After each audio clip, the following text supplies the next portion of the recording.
filled the compost. Come back and cleaned anywhere in the yard possible out to plant fall crops.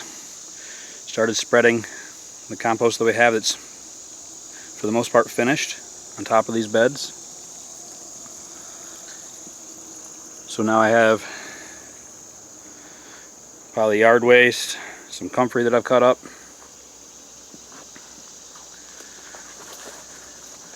That's probably heavy on the green. I'll talk about that first. In the compost, I like to keep it simple. When worrying about percentages, think about nitrogen and carbon, think about the brown and the green. So the wood chips would be a heavy brown. The straw would be a heavy brown, both heavy carbon. Food scraps and duck bedding would be heavy on the green, the nitrogen. So as we layer, we want to keep 2 browns to 1 green. Also, we want to add lots of water as we go up through. So I'll take these materials, I'll layer them here next to this compost pile. 2 browns to 1 green as I go up through, throwing some of those comfrey leaves as we go. It's a good nitrogen, it's a good compost starter, as well as a few scoops of this compost here. Like I said, it's for the most part finished. Full of worms too.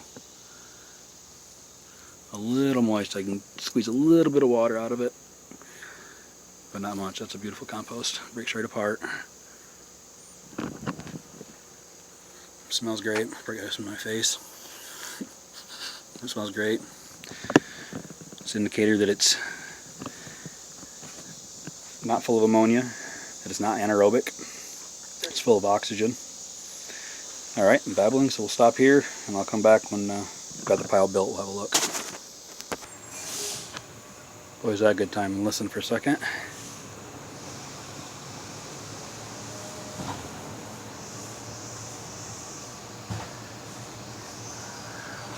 So that's the garbage truck. Sounds like recycle actually. And what we're doing here is recycling, upcycling. Taking what was a waste product and making it a surplus. Turning it into beautiful soil filled with life. See the worms in there.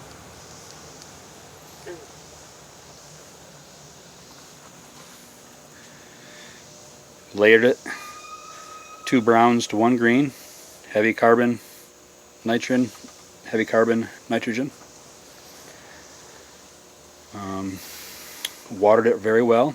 It's sopping wet. We cover it with an old kiddie pool we had, one of the old duck ponds. Maybe I'll take a picture, take a video of that. But that's complete. We'll leave that for 2-3 days whenever we get back to it. There's schedules you can do it if you turn it every 3rd day for 3 weeks or something like that. You can complete your compost real fast, but we don't get in too much of a hurry. This one's been here maybe 2.5 months, maybe longer. What I'll do is after we stir that a few times, next time I get enough materials built up, about a month from now when our food compost outside is full, the food scraps, and the duck bins and chicken bins need to be changed out, they're bedding, I'll come out and I'll stir that, adding that material to it. But this one's been stirred and added to about 3 times now. Like I said, about 3 months. And I've got a beautiful compost here, this last stirring. I'll make a tea out of it. And I'll continue spreading it on the rest of these beds out here.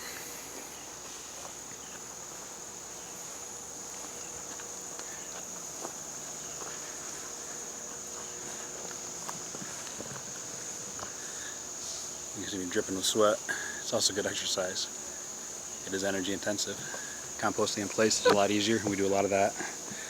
Chopping and dropping.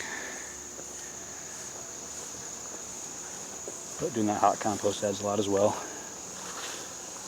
We chop and drop things like comfrey that's all over the place. Alright, hope you enjoyed that video on composting. Please like and share. Tell me what you didn't like or what you'd like to see in these videos more of. If I'd made mistakes, please feel free to correct me. There's a lot going on. Alright, see ya.